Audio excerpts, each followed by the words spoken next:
السلام علیکم دوستو، ایک بار جبرائیل علیہ السلام نبی کریم صلی اللہ علیہ وآلہ وسلم کے پاس آئے تو آپ صلی اللہ علیہ وآلہ وسلم نے دیکھا کہ جبرائیل علیہ السلام کچھ پریشان ہے۔ آپ صلی اللہ علیہ وآلہ وسلم نے فرمایا، جبرائیل کیا معاملہ ہے کہ آج میں آپ کو غمزدہ دیکھ رہا ہوں؟ تو جبرائیل علیہ السلام نے عرض کی، اے محبوب، کل میں اللہ پاک کے حکم سے جہنم کا نظارہ کر کے آیا ہوں، اس کو دیکھنے سے مجھ پہ غم کے آثار نمودار ہو رہے ہیں۔ نبی کریم صلی اللہ علیہ وسلم نے فرمایا کہ جبرائیل مجھے بھی جہنم کے حالات بتاؤ۔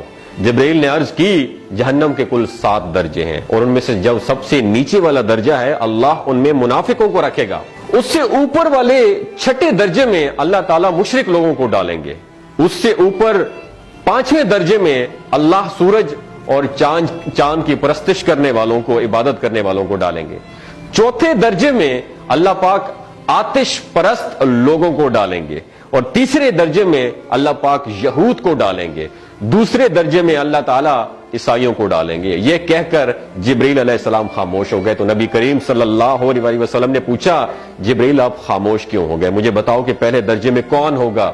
جبرائیل علیہ السلام نے عرض کیا کہ اے اللہ کے رسول، پہلے درجے میں اللہ پاک آپ کی امت کے گناہگاروں کو ڈالیں گے۔ جب نبی کریم صلی اللہ علیہ وسلم نے سنا کہ میری امت کو بھی جہنم میں ڈالا جائے گا تو آپ بے حد غمگین ہو گئے اور آپ نے اللہ کے حضور دعائیں کرنا شروع کر دی۔ 3 دن ایسے گزرے کہ اللہ کے محبوب مسجد میں نماز پڑھنے کے لیے تشریف لاتے، نماز پڑھ کر حجرے میں تشریف لے جاتے اور دروازہ بند کر کے اللہ کے حضور رو رو کا دعائیں فرماتے۔ صحابہ حیران تھے کہ نبی کریم صلی اللہ علیہ وآلہ وسلم پر یہ کیفیت کیسے طاری ہوئی ہے، مسجد سے حجرے جاتے ہیں، گھر بھی تشریف لے کر نہیں جا رہے۔ جب 3را دن ہوا تو سیدنا ابو بکر صدیق رضی اللہ تعالیٰ عنہ سے رہا نہیں گیا، وہ دروازے پر آئے اور دستک دی اور سلام کیا، لیکن سلام کا جواب نہیں آیا۔ آپ روتے ہوئے سیدنا عمر رضی اللہ تعالیٰ عنہ کے پاس آئے اور فرمایا کہ میں نے سلام کیا لیکن سلام کا جواب نہیں پایا، لہٰذا آپ جائیں، ہو سکتا ہے آپ کو سلام کا جواب مل جائے۔ آپ گئے تو آپ نے 3 مرتبہ سلام کیا لیکن سلام کا جواب نہ آیا۔ حضرت عمر رضی اللہ تعالیٰ عنہ نے سلمان فارسی کو بھیجا لیکن پھر بھی سلام کا جواب نہیں آیا۔ حضرت سلمان فارسی نے واقعے کا تذکرہ حضرت علی رضی اللہ تعالیٰ عنہ سے فرمایا۔ انہوں نے سوچا کہ جب اتنے عظیم شخصیت کو سلام کا جواب نہیں ملا تو مجھے بھی خود نہیں جانا چاہیے، بلکہ مجھے ان کی نور نظر بیٹی حضرت فاطمہ رضی اللہ تعالیٰ عنہا انہیں اندر بھیجنا چاہیے۔ لہٰذا آپ نے حضرت فاطمہ رضی اللہ تعالیٰ عنہا کو سب احوال بتا دیا۔ آپ حجرے کے دروازے پر آئیں، ابا جان السلام علیکم، بیٹی کی آواز سن کر محبوب کائنات اٹھے، دروازہ کھولا اور سلام کا جواب دیا۔ ابا جان، یہ آپ پر کیا کیفیت ہے کہ 3 دن سے آپ یہاں پہ تشریف فرما ہے؟ نبی کریم صلی اللہ علیہ وسلم نے فرمایا کہ جبرائیل نے مجھے آگاہ کیا ہے کہ میری امت بھی جہنم میں جائے گی۔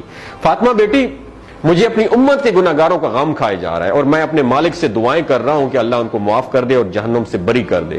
اور یہ کہہ کر پھر آپ سجدے میں چلے گئے، رونا شروع کر دیا، یا اللہ میری امت کے گناہگاروں پر رحم کر، ان کو جہنم سے آزاد کر کے۔ اتنے میں حکم آ گیا، وَلَسَوْفَ يُعْطِيكَ رَبُّكَ فَتَرْضَىٰ، اے میرے محبوب غم نہ کر، میں تم کو اتنا عطا کروں گا کہ آپ راضی ہو جائیں گے۔ آپ خوشی سے کھل اٹھے اور فرمایا کہ لوگوں، اللہ نے مجھ سے وعدہ کر لیا ہے کہ روز قیامت مجھے میری امت کے معاملے میں خوب راضی کرے گا، اور میں اس وقت تک راضی نہیں ہوں گا جب تک میرا آخری امتی بھی جنت میں نہ چلا جائے۔ بولتے ہوئے آنکھوں سے آنسو آنا شروع ہو جاتے ہیں بندے کے، کہ جب بندہ سوچتا ہے کہ ہمارا نبی صلی اللہ علیہ وسلم اتنا شفیق اور غم محسوس کرنے والا ہے اور بدلے میں ہم نے ان کو کیا دیا۔ آپ کا 1 سیکنڈ اس ویڈیو کو دوسرے لوگوں تک پہنچانے کا سورس ہے۔ میری آپ سے عاجزانہ اپیل ہے کہ لا حاصل اور بے مقصد پوسٹیں ہم شیئر کرتے رہتے ہیں، لیکن آج اپنے نبی کی رحمت کا یہ پہلو کہیں ہم سے مس نہ ہو جائے۔ ایک شیئر کر کے اپنا حصہ ضرور ڈالیے گا، کیا پتہ کون گناہگار پڑھ کر راہ راست پہ آ جائے اور دوسروں کو تھوڑی سی ہدایت مل جائے۔ کہنے کا مقصد یہ ہے کہ ایک نبی ہمارے لیے اتنا غم خوار ہے اور ہم یہاں بیٹھ کے اس کی امت کے اوپر اتنے مظالم ڈھائے جا رہے ہیں، ہمارے فلسطینی بھائیوں پہ اتنا ظلم کیا جا رہا ہے، لیکن ہم ٹس سے مس نہیں ہو جا رہے۔ آج ہمارے پاس اگر تلواریں ہوتی تو ہم تو بالکل سوچنا ہی ختم کر دیتے، لیکن آج ہمارے پاس میزائل ہیں، آج ہمارے پاس ایٹم بم ہے، لیکن پھر بھی ہم بے حس بنے ہوئے ہیں۔ اللہ تعالیٰ ہمیں ہدایت نصیب فرمائے، اللہ تعالیٰ ہمارے لیے آسانیاں پیدا فرمائے اور اللہ تعالیٰ ہمیں نیک کام کرنے کی توفیق عطا فرمائے۔ اپنا اور اپنے ساتھ رشتوں کا خیال رکھیے گا۔ اللہ حافظ۔